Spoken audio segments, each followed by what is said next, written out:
Basilika Santo Laurentius di luar tembok adalah salah satu dari 7 gereja ziarah utama di Roma.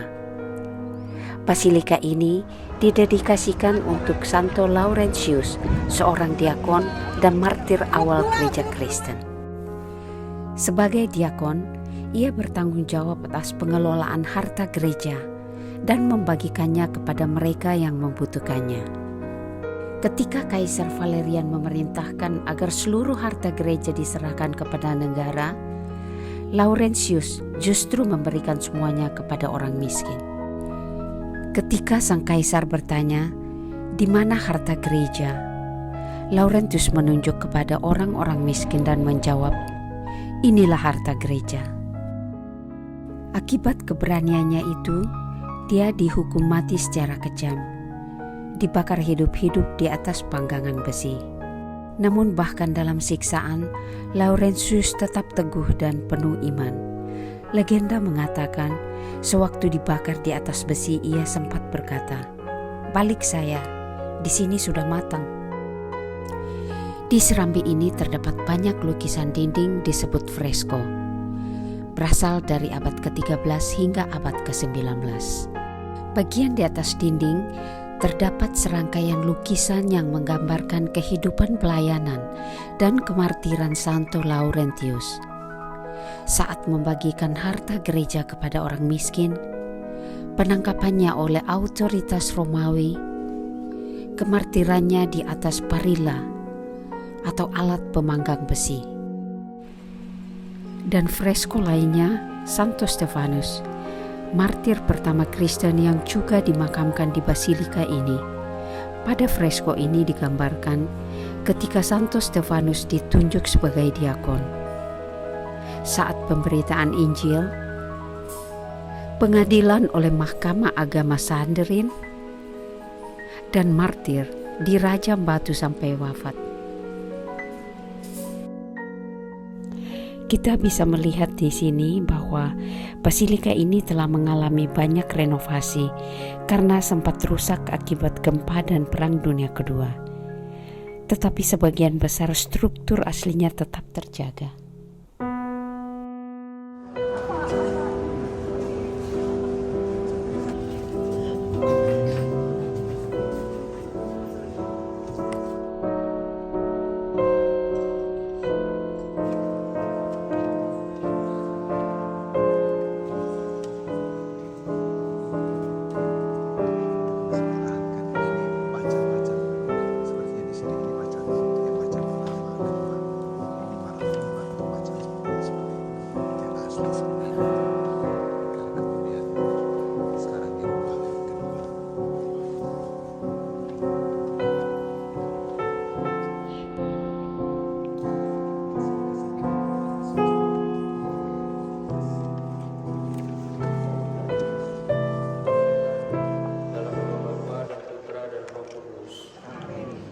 Tuhan bersamamu.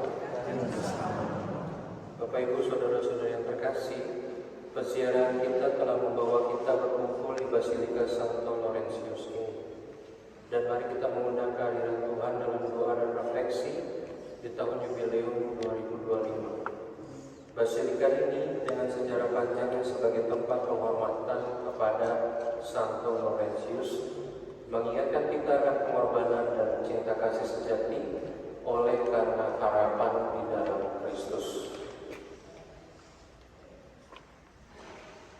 Marilah kita berdoa bersama-sama. Allah Bapa yang Maha Pengasih, kami menghadap hadirat-Mu di tempat kudus Basilika Harapan yang Telah mengubarkan di dalam Yesus Kristus Tuhan kami.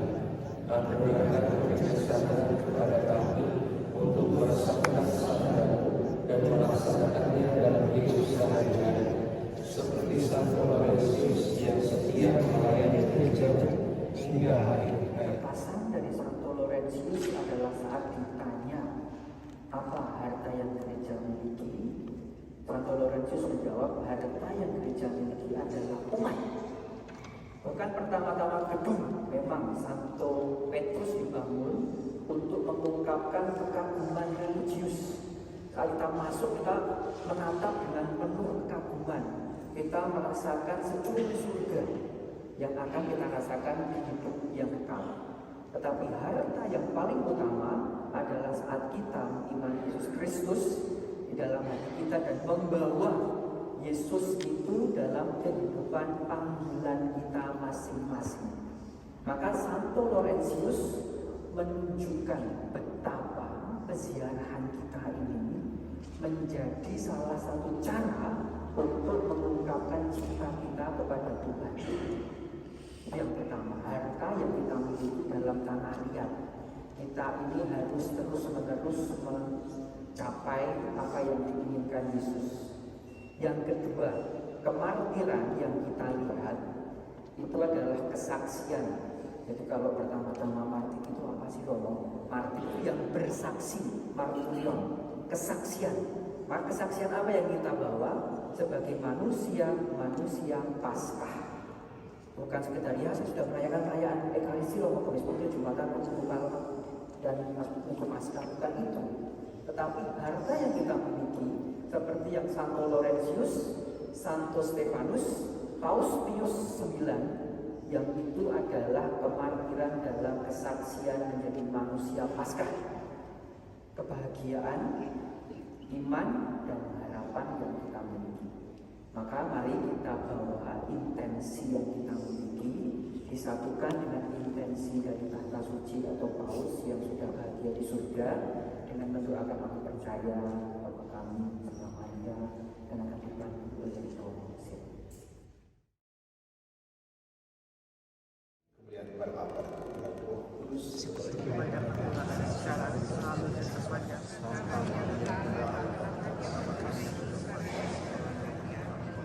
Salam Maria, rahmat Tuhan sertamu. Terpujilah engkau di antara wanita dan terpujilah buah tubuhmu Yesus. Salam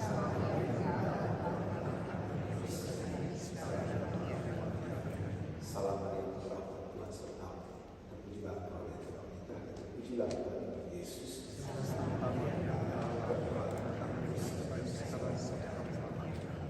Maria, rahmat Tuhan sertamu. Terpujilah engkau di antara wanita dan terpujilah buah tubuhmu Yesus.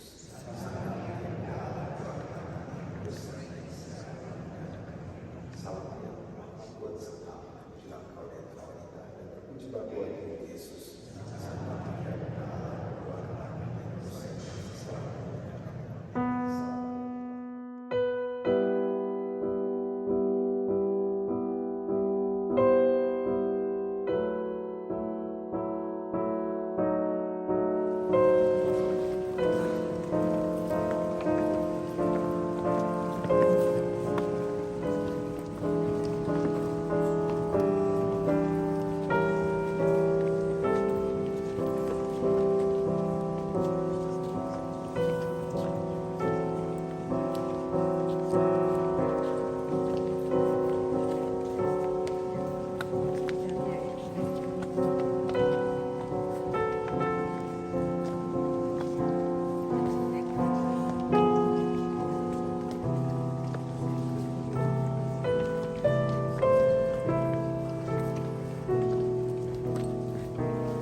Di bawah altar utama basilika ini tersembunyi dua jiwa yang bercahaya dalam sejarah gereja.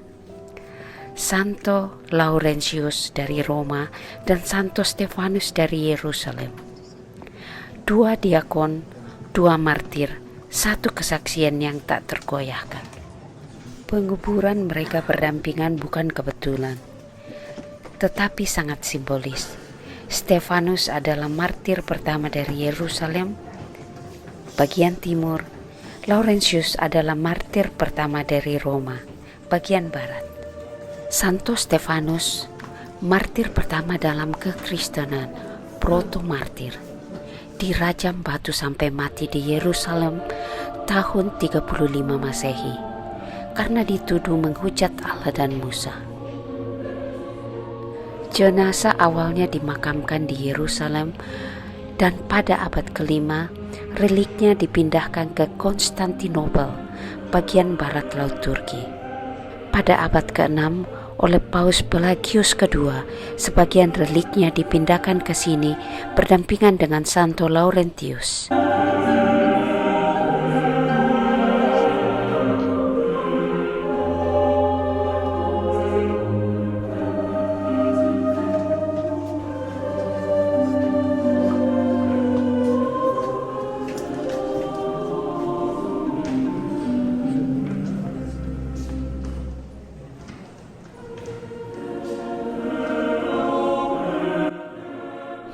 Kapel Paus Pius ke-9 dibangun tahun 1878 setelah Paus Pius ke-9 wafat. Adalah salah satu paus yang penting dan berpengaruh dalam sejarah Gereja Katolik. Ia menjabat selama 31 tahun. Paus terlama setelah Santo Petrus. Masa jabatan terpanjang selama sejarah kepausan. Paus Pius ke-9 memilih dimakamkan di sini karena devosinya terhadap Santo Laurentius, menjadikannya menutup kisah hidupnya di antara para martir besar gereja. Santo Tarsisius, martir cinta Ekaristi. Kapel ini didedikasikan untuk martir muda yang wafat saat melindungi Ekaristi. Di Roma pada abad ketiga, saat orang Kristen dikejar dan dibunuh, hidup seorang anak remaja bernama Tarsisius. Ia melayani dalam gereja di bawah tanah dan sangat mencintai Yesus dalam Ekaristi. Suatu hari imam mempercayakan hosti kudus kepadanya untuk membawa kepada orang Kristen di penjara. Ia menyimpan hosti itu dekat dadanya dengan hati-hati dan melintasi jalan-jalan di kota. Namun sekelompok anak muda melihatnya dan sangat curiga. Mereka memaksanya membuka tangannya dan menunjukkan apa yang dia bawa. Tetapi Tarsisius berkata, "Aku membawa harta surga. Aku tidak bisa memberikannya kepada dunia." Mereka memukulnya dengan kejam, namun Tarsisius tetap memeluk Yesus di dadanya sampai nafas terakhir. Tarsisius wafat sebagai anak suci, martir kecil yang mati demi melindungi Yesus. Di sini terdapat katedra atau tempat duduk uskup terbuat dari mosaik. Karena ini adalah basilika kuno, tempat para martir dimakamkan, katedranya memiliki makna lebih dalam. Menjadi tanda bahwa gereja dibangun di atas darah para martir dan dipimpin oleh pewaris para rasul.